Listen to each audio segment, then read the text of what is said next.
ദൈവനാമത്തിന് മഹത്വം. Zion online Bible ക്വിസിന്റെ പുതിയൊരു എപ്പിസോഡ്, അതായത് 12ാം ദിനത്തിലേക്ക് എല്ലാ പ്രിയപ്പെട്ടവരെയും ഹാർദവമായി സ്വാഗതം ചെയ്യുകയാണ്. നമ്മുടെ ബൈബിൾ ക്വിസ് കൊണ്ട് നമ്മൾ ഉദ്ദേശിക്കുന്നത് ദൈവവചന പഠനം ഒന്ന് മാത്രമാണ്. അതായിരിക്കണം നമ്മുടെ ലക്ഷ്യം. ചോദ്യം ശ്രദ്ധിച്ച് കേട്ടതിന് ശേഷം മാത്രം ഉത്തരം അയക്കുവാനായിട്ട് ശ്രമിക്കുക. ചോദ്യം ശ്രദ്ധിച്ച് കേൾക്കാതെ പല പ്രിയപ്പെട്ടവരും ബൈബിളിന്റെ പല ഭാഗങ്ങളും കോപ്പി പേസ്റ്റ് ചെയ്ത് അയക്കുന്നുണ്ട്. അപ്രകാരം ആരും അയക്കാതിരിക്കുവാനായിട്ട് ശ്രമിക്കുക.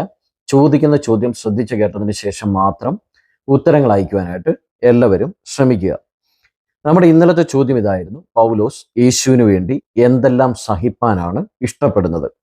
എന്നാൽ പല പ്രിയപ്പെട്ടവരും ചോദ്യം ശ്രദ്ധിക്കാതെ പൗലോസ് സഹിപ്പാൻ ഒരുങ്ങിയിരിക്കുന്ന കാര്യങ്ങൾ, അതായത് യെരുശലേമിൽ വെച്ച് മരിപ്പാൻ ഒരുങ്ങിയിരിക്കുന്നു, അങ്ങനെയുള്ള പല കാര്യങ്ങളും ഉത്തരമായിട്ട് അയച്ചിട്ടുണ്ട്. അതാണ് ഞാൻ നേരത്തെ പറഞ്ഞത്, ചോദ്യം ശ്രദ്ധിച്ചു കേട്ടതിന് ശേഷം മാത്രം ഉത്തരം അയക്കുവാനായിട്ട് ശ്രമിക്കുക.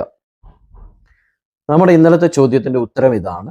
2 കൊരിന്ത്യർ 12:10 നാം ഇങ്ങനെ വായിക്കുന്നു: ക്രിസ്തുവിന് വേണ്ടി ബലഹീനത, കയ്യേറ്റം, ബുദ്ധിമുട്ട്, ഉപദ്രവം, ഞെരുക്കം എന്നിവ സഹിപ്പാൻ ഇഷ്ടപ്പെടുന്നു.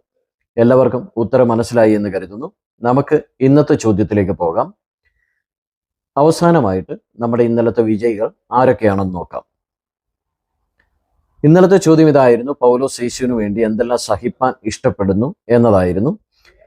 താൻ യേശുവിനെ സ്വന്തം രക്ഷിതാവും കർത്താവുമായി സ്വീകരിക്കുന്നതിന് മുൻപ് താൻ ഒരു ക്രിസ്ത്യാനി ആയിരുന്നുവെങ്കിലും താൻ ക്രിസ്തു ശിഷ്യരെ, അതായത് യേശുവിൻ്റെ നാമവുമായി നടക്കുന്നവരെ പീഡിപ്പിച്ച ഒരു വ്യക്തിയായിരുന്നു. ആ സമയത്താണ് യേശു പൗലോസിന് പ്രത്യക്ഷനായത്. ആ സംഭവം നമുക്കറിയാം.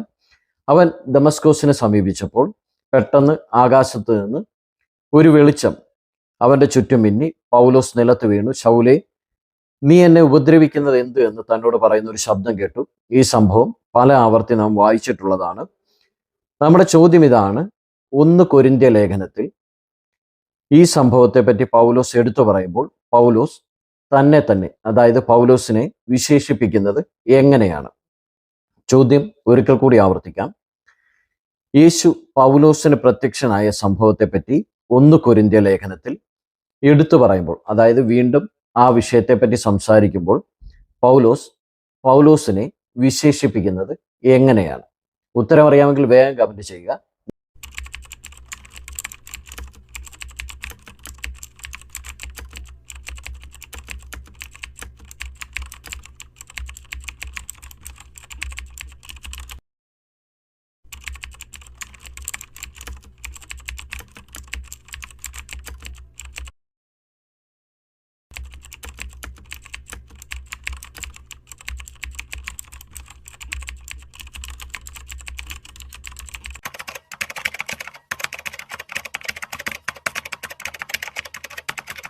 നിങ്ങളുടെ അഭിപ്രായങ്ങളും നിർദ്ദേശങ്ങളും യൂട്യൂബിൽ ഈ വീഡിയോയ്ക്ക് താഴെ കമൻറ്റ് ചെയ്താൽ മതിയാവും.